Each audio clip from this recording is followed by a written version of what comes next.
guys, it's Holly here for Faces Consent, and I am here for episode 4 of the Face It podcast. Today I have the gorgeous Lindsay Owens with me. So Lindsay is a really successful practitioner. So she's CEO and founder of Lindsay Owens Aesthetics. She's a training academy. She's nearly level 7 qualified. She's a cleft lip specialist. And to be honest, Lindsay, the reason why I've got you on this podcast today is because I think a lot of practitioners really genuinely look up to you. You know, you've got a really big social media presence. You've really built your business since 2018. And, you know, I just think it's great to actually talk about success in the industry with somebody like yourself, because I think your advice is probably going to be really helpful to a lot of practitioners as well. Thank you. Yeah, no, thanks for having me. That's okay. Welcome. So I think it'd be really great to start off by just talking about how you got into the industry and how you've got to where you are now. That's kind of a great way to start off, I think. So for me, I don't know if many people know about this. A lot of my students do, but I am a qualified accountant. So okay, interesting. When I was at school, I had no qualifications. I think I had like 3 A to C's. I had no idea what I wanted to do. My mum's an accountant and she sort of just said, well, you know, you can come to work with me. So did that for about 10 years on and off. I was doing office jobs, accountancy, and I hated it. And I sort of took a step back and was like, oh, what can I do that I can sort of earn a bit of money on the side and do my own thing? So this was going back about 5 years now. I decided to go into just doing like eyelash extensions. Did that for about a year, then went into permanent makeup, and then took the step into aesthetics. So when I got into aesthetics, I think that was about 4 or 5 years ago, there wasn't many courses. I remember going online and on Facebook and having to literally delve in to find something that was for non-medics, because nothing was spoken about it really. Wasn't something that anyone really knew about. It was just sort of, there was maybe like 1 or 2 nurses in the whole area that did it. And I thought, oh, I wonder if I can do that. So yeah, I sort of did some research into it. And when I did it, the category to get in was 6 months needling experience with either a medic as like a nurse or tattooing. So because I had the tattooing, I managed to get in that way. So that was my sort of like pathway in. Aesthetics for me was meant to be a temporary thing. So my eyelashes and PMU was like my whole business. And then I fell pregnant and I was like, I can't tattoo for like 2 or 3 hours on end with like a massive belly. I was like, I just can't do it. Oh my God, yeah, like bending over. God, yeah. So when I tell people that it was sort of like an accident, they're like, what? Because I still do like the odd microblading here and there, but barely anything. And it was so almost like I thought, right, I need to do something that's sort of a lot quicker than 2 or 3 hours sitting there tattooing, where I'm going to be able to support myself on maternity leave. And then that's when I come across my, lip fillers, Botox. And I thought, oh, I'll do that as like a little side thing just to keep me going. And then all of a sudden, it just went from 0 to 100 to the point of where I just stopped doing PMU and just stuck at aesthetics, really. I kind of think you will have entered the industry at probably the right time as well, because like you say, you were literally trying to find a course. Like it was just kind of, I guess, when aesthetics started to get huge, wasn't it? When everyone started getting their lips done and getting the Botox done, and there just wasn't as I don't want to say saturated, because obviously there are a lot of people training and everything now, but I think the knowledge around aesthetics was a lot more limited than it is now, wasn't it? So I guess, you know, entering the industry when, you know, there's not that many academies will have been a really good thing for your business as well.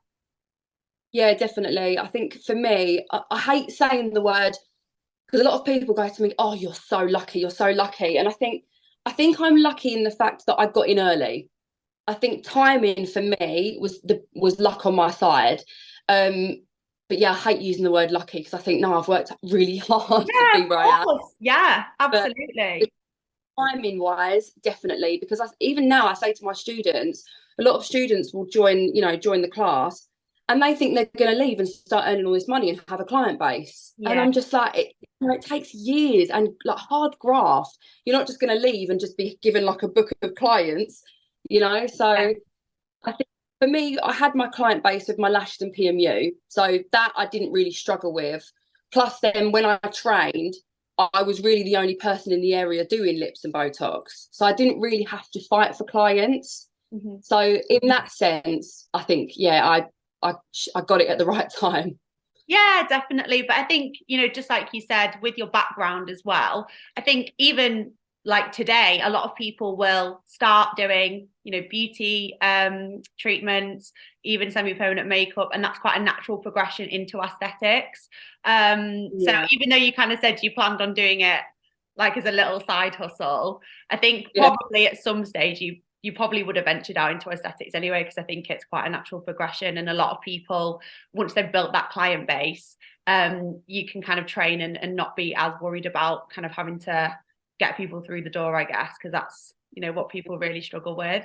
I Because think the hardest thing. I think it's not. I think people come in and do aesthetics, and they worry about the treatment. And I say to all my clients and like students, I say, I don't even worry about the treatments. The hardest part of your job is going to be building rapport with clients and learning how to manage clients, building a business, running your books, staff, if you eventually get staff, like the act doing the treatment is like 5% of the job. And I think that people don't realize that. yeah, 100%. I can completely agree with that, because they obviously invest this money in training. They're so focused on like actually coming into the academy, injecting the models, and just so focused on that when they qualify, I speak to newly qualified practitioners every day.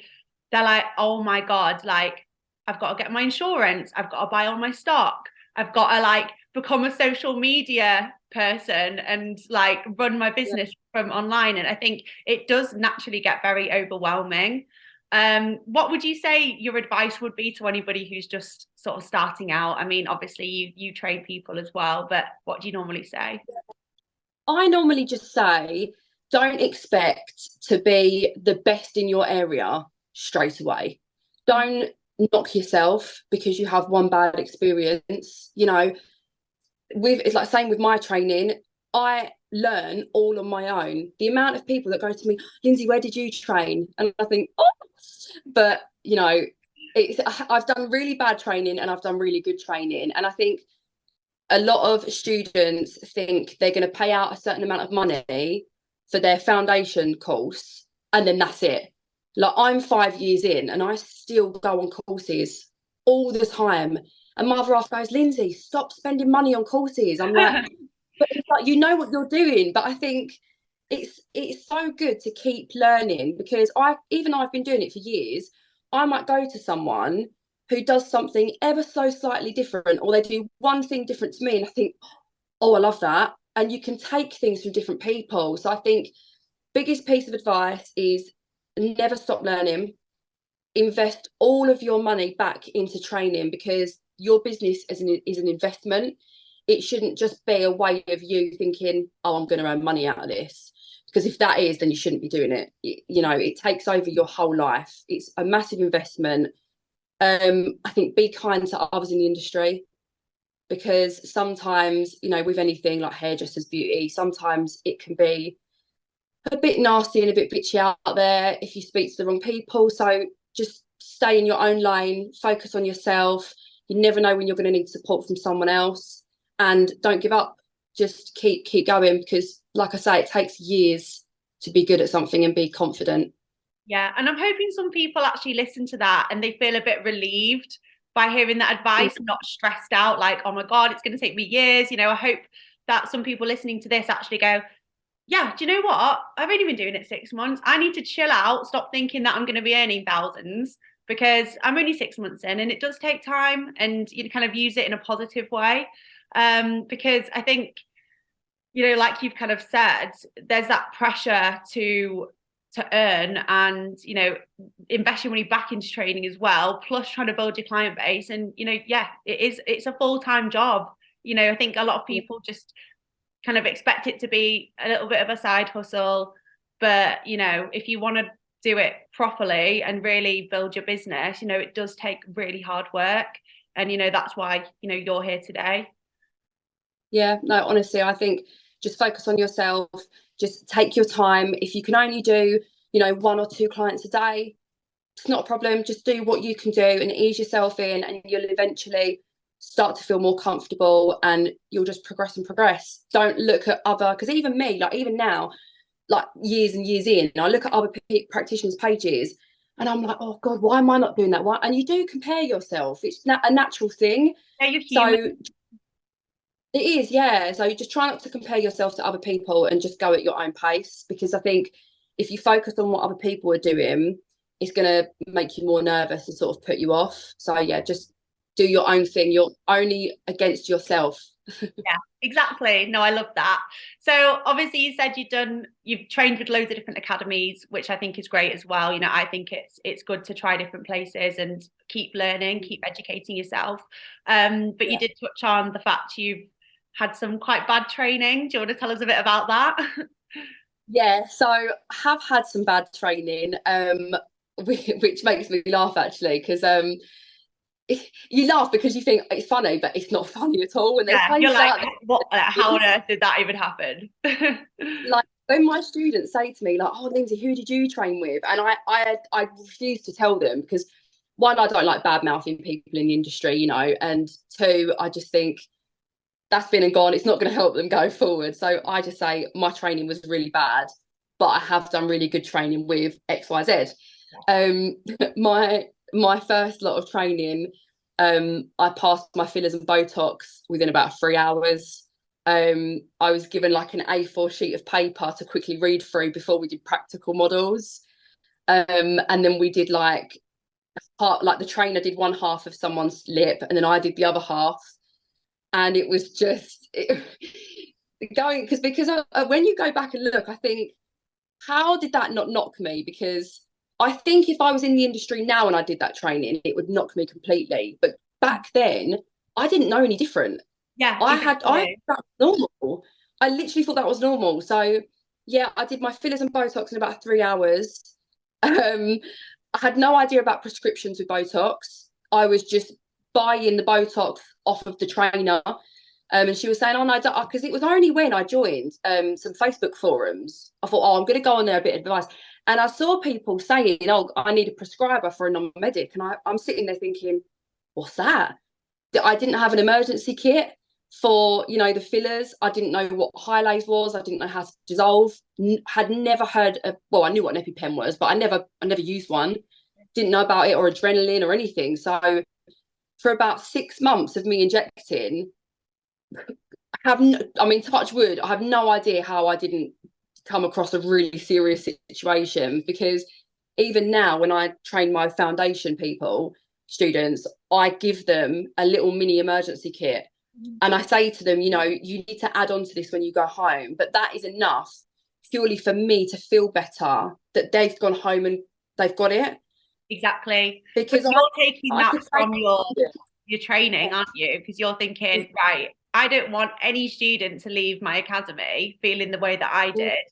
So that's just an extra thing that I guess will kind of put your mind at ease, like you say, knowing, okay, they've got that, they know what this is, they know what a prescription is, they know what Hylaze is. And then, you've done a good job, obviously, amongst everything else in the training. Yeah, I've even had like advanced practitioners, like actual people that have got academies for beauty and stuff, that are just learning fillers, that they've done their foundation and then they've come to me to learn my LA lips technique. And I've been having conversations with them, and they're like, "Oh, I've never dissolved in my life. I wasn't even shown on my foundation training." And I say, "You have it though, don't you, in your clinic?" And they're like, "I wouldn't even know where to get it." And they've been injecting for like a year, and I'm like, "Oh my God, what are you doing?" Because I've had complications where, not going off track, but I've had complications recently as well, where we've dealt with nose occlusion that took 13 vials of Hylaze, and it took 5 days in total to get it out. And I think, you haven't even got one vial and you've just got no idea. Yeah, it's scary. that's horrendous. But I think also, yes, people think like, oh, just get one vial, keep it in my cupboard, that's fine. And I'm not a practitioner, but even I'm educating them, saying buy more, because you don't know how much you're going to need if you do need it. But yeah, it's scary. I mean, yeah, you've done really well to obviously get to where you are, considering it started off like that. But I think, as you say, you didn't know any different. There was nothing on social media about the rights and wrongs. I think, like, you can go on any Facebook forum, any Instagram page, and I think you can see how things should be done. And I think a lot of clients are being a lot more aware of that as well, not even just students. I think clients are kind of clocking on with, Botox should be prescribed.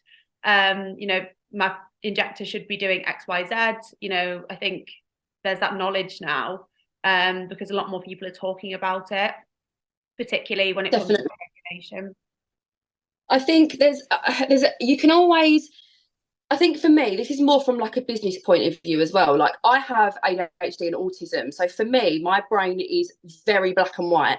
So if something doesn't sit right in my head visually, I have to research why are you doing that? What's the purpose? Everything has to be for a reason. If someone says to me, right, here's your dissolver, I need to know why. What's that for? How am I mixing it up? Where's it going? Because it won't register in my head. So when I learned, and it was really bad, and then I was coming across all this stuff on forums, that was it. I was like a dog with a bone. I was on YouTube. I was Googling everything. I'm looking at all these doctors' Instagrams. I think for me, I learned by researching on my own and just practicing. I went on a lot of other masterclasses, to do advanced lips and stuff like that. But I think knowledge-wise, because there wasn't really much knowledge out there like there is at the minute with level 5 and 7, a lot of my getting my head around the knowledge was just my own research. And I still don't think there's anything wrong with that. If you come away from bad training and you're in a position where you think, I can't afford to go and pay for it all again, just do your own research. Just spend time and invest. There's so much stuff out there that you can research that will help you. Yeah, just definitely use reliable sources, because a lot of the stuff you'll see online is not correct as well. No, definitely. With regards to faces, then, I mean, you've been using faces for a really, really long time now, which is great. And again, one of the reasons why I've got you on here today. Obviously, faces, I don't even really have to explain, but it's a great tool for anybody, particularly if they're just qualified. Everything's there in one place. How would you say faces has helped you with the success of your business? Oh, massive. So I was using faces even before I did aesthetics. I was using it for all my PMU consultations. So I knew about that. And then when you guys obviously added on the aesthetic stuff, I thought, brilliant. So this was, oh God, years and years ago. It was before all the prescription stuff, before the shop was on there, before the payments. So this was, I think it was just when it was just a consultation form. Yeah, that'll be like 4 years ago, maybe, like nearly 4 years ago. Yeah, it's got to be. So yeah, I used it all the way back then purely because I'm awful with paper. You can fill out a consent form, and I know some practitioners like it. It is nice to get your client in, get them to sign it and hand it back. But then really, that's okay. I think when you're doing maybe like one client every now and then. Yeah. But when I got to a point of where myself, Hayley, who works for me, and I used to have Holly, who worked for me in Essex, we're easily doing 10 people a day. That's 30 consultation forms a day. Like, imagine where all that paper's going. So that's like a file a day. It literally is crazy. I was like, no. So with faces, obviously, we had it on an app. So even with Holly in Essex, we all logged into the same app, and clients could fill it out on the tablet, or we could email it over. As well that I've just signed up to the pay later thing for the finance. So all of that it just takes away the stress of everything as well. Because if a client comes in, or sometimes I'll get clients that say, oh, Lindsay, I come in with you a few months ago and you did my lips, but I can't remember how many mil I had. Can you remember? And sometimes they'll book in for one and I might use less. So on the notes, I can write down and I know exactly, and it takes ID pictures of, like, there's so much. So I can't use anything else. Good. No, I think it's great that obviously you've seen faces grow, but also we've seen you grow as a business as well. And it's great that, the tools that faces has helped you with that and, you know, made things easier for you. So anyone, if you've not yet downloaded Faces and you're still using your paper consent forms, definitely download it ASAP because it will change your life. Another thing I wanted to touch on as well is you are a cleft lip specialist, which is really quite unique. You know, we don't come across, it's not something everybody can do.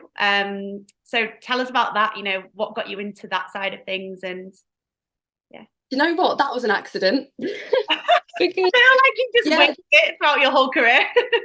You know what, I will be so honest with people. I feel like I'm so laid back and I'll be so honest with people.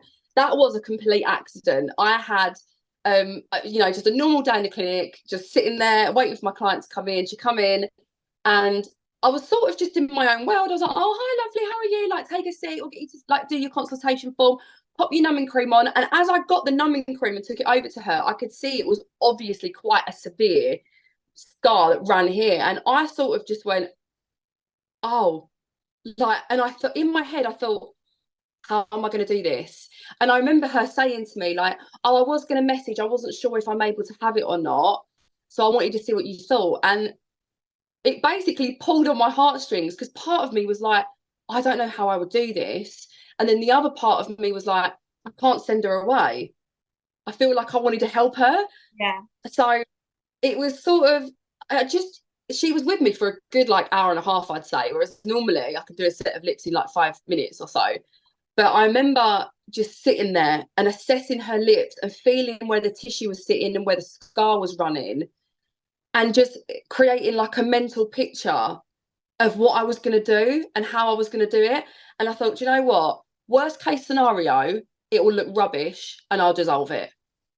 You know, what's the worst that can happen? I can get it straight out if it looks rubbish. So I thought, I'm going to give it a go. And it looked banging.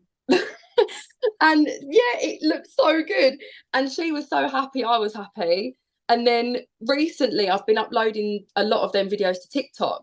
So now I get a lot of like clients with cleft lips or even quite severe scarring. I had a girl with she basically had her whole bottom lip bit off by a dog and it was reconstructed. Now she's got scarring. But yeah, anything like that. I've got most of my clients have come from TikTok and I've had people travel 4, 5, 6 hours just for me to do it. And they're like, there's no one by me that does it.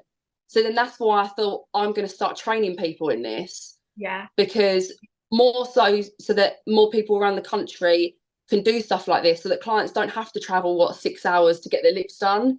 That was mainly my thing. But yeah, that was sort of learn as you go and trial and error. That was just an accident, really. Well, there's a lesson as well. You never know what you might become a specialist in. And I think, you know, it's great to have your niche as well. You know, obviously you do a real range of different treatments, but, you know, having recommendations come through, especially when it's something that people really are insecure about and need help with. I think that's really nice that, you know, you get to help them with that. And I think with aesthetics as well, practitioners who do see it as helping people, not just for the money, you know, you are gonna really benefit from that when it comes to client retention as well.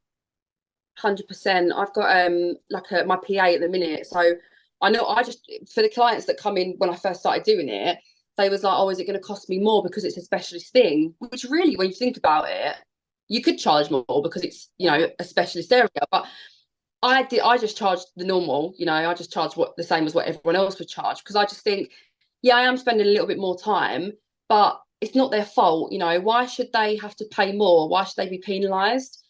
And at the minute, my PA's got like a waiting list of people to have it because when I do training, if they come in as a model, I don't charge them. I do it for free.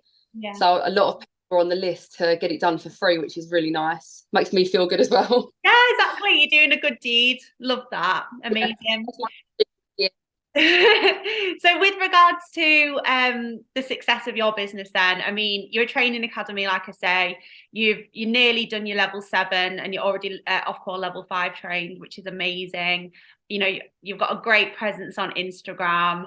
You've done your microblading and semi-permanent makeup. What would you say is like next for you in terms of your business? Like, do you have some clear goals in mind, or what are you thinking? Do you know what? I think because of my ADHD, I have like a constant battle in my mind. I want to be the biggest successful person on the planet.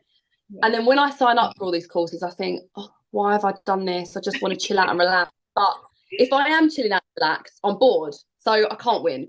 But I'm always doing different things. I've always got stuff in the pipeline. I think for me, passing my level 5 and 7, it's taken me a good 2 years, I think, because obviously with COVID and I fell pregnant again with my youngest and things got in the way. So that's taken me a good 2 years. And fingers crossed, I'm waiting for one more assignment to be marked and then it's done and that's it. But I think after that, I'm probably just maybe take a couple of months just to chill out. I'm getting married in July. So I think nothing. Thank you. Yes, and nothing probably until the end of the year. But yeah, I think the level 5 and 7 is what's pushed me to sort of look at the industry as a whole. You know, you see so many people that are doing 1 day courses, you know, and obviously masterclasses, you do 1 day courses, but for foundation people, I see adverts for, you know, come in and over 2 days you'll learn literally like a list of like 20 things. And I just think, how can you do that and not like have morals, you know? And I think I know everyone's fighting to, you know, get money, and that's what it is. Obviously, it's battle of, you know, who can be more successful, and you know, I get that. But for me, since doing the level 5 and 7 and seeing the amount of knowledge that goes into that and skill and time and effort, then when you compare that to like a normal CPD foundation course, my mind's just like, it's just not right. Yeah. So legally, the other, isn't it? exactly. So I know legally that it's okay. But I actually said to my students a couple of weeks ago that I'm not going to be training foundation anymore. I'm only going to be doing advanced going forward. One, because we don't know whether level 7 is going to become mandatory. And two, because for me, I'm trying to think of the right word, like morally, is that the right word? I don't think it's right. And I don't want to be taking people's money, training them, and then maybe in like a week or two's time, the government say, oh yeah, actually level 7 is going to be mandatory. So I just feel terrible. So yeah, I've just stopped all that now. I'm only doing advanced courses and masterclasses from now on. Amazing. Oh, phone's going. Amazing. So I think, like I say, the level 7 is just the complete opposite end of the spectrum to, you know, a CPD course or a day training. And I think, you know, it goes back to what you said about always educating yourself, you know, and that, I mean, that's a big commitment. But I think also, if you're not committed to the industry, don't bother doing it. But if it is something you genuinely are passionate about and you want to progress in and you want to do forever because you love it, then, you know, maybe that is the right option, because the training is so in depth. You know, you're going to learn so much about, you know, the industry, the anatomy, everything that you really should know, I think, as a practitioner as well. 100%. Like level 5 and 7 at the minute is you know, it's a choice. It's not mandatory. It's not, you don't have to do it, and it is expensive. So for me, it was a massive commitment around the kids and around running the business as well. But it was a no-brainer. You know, I know in my heart that I can't imagine myself ever doing anything else. Like, I'm so passionate about what I do that I would pay any amount of money to stay and do it. You know, but I have had other students say to me, oh, if it does become mandatory, I'm not going to do it, I'm not paying that. And then you think, is that, you know, I think when you're doing something you're so passionate about, you'll pay it, you know. There's ways, there's fine stuff like that, and it's bettering yourself as well, really. So yeah, for me it was a no-brainer. Yeah, amazing. No, that's great. And, you know, 2 weeks, fingers crossed, you'll be fully level 7 qualified, which is amazing. Do you think you would go on to teach it and become a qualified centre? Do you know, I had this conversation with Chris, who owns A Training, who are the people that actually created the level 7, because I was doing a one-to-one with him a couple of weeks ago, and he asked me that, and I said I couldn't think of anything worse. From an academy point of view, I can see obviously it's a really good step to have, but I'm not very like written wise. I'm not very good at the written side. I'm not very academic. I'm more hands-on practical. And I think for me, marking all the assignments and getting EQAs and assessors and it's a lot. I've seen obviously going there on the training days, I've seen what's involved and it's a lot of work. So I think for me, I'm happier just doing my treatments, seeing my clients, doing, little master classes. So I think for me, once I've finally got my level 7, if they do make it mandatory and, academies are doing it, I think I'd take a step back and just focus on my clinic days, because I think that is a massive, massive Yeah, your brain will just not cope with that at all. With regards to the success of your business financially, where were you sort of last year and what are you aiming for this year? So actually, I just had my accounts finalised sort of like October time. I think the turnover was just under 150, I believe. But obviously, then you've got to think of costs. There's a lot of costs and prescription stuff and everything that goes out of that. So you've got to bear that in mind. So yeah, I think it's about 150. Probably next year, aiming for 200. Yeah. Hopefully, we'll Amazing. see. Yeah, you'll get that. And we can have this chat later in the year and see where you are as well, because that'll be really exciting. Yeah, Yeah, definitely. amazing. Well, thank you so much for coming on the podcast today. Like I say, I think a lot of people will absolutely love hearing what you've got to say. I think you're a great role model in the industry for any practitioner. And yeah, just keep doing what you're doing because you're doing amazing. So yeah, thank you so Yeah, much. for having me. No worries. Thank you. Bye.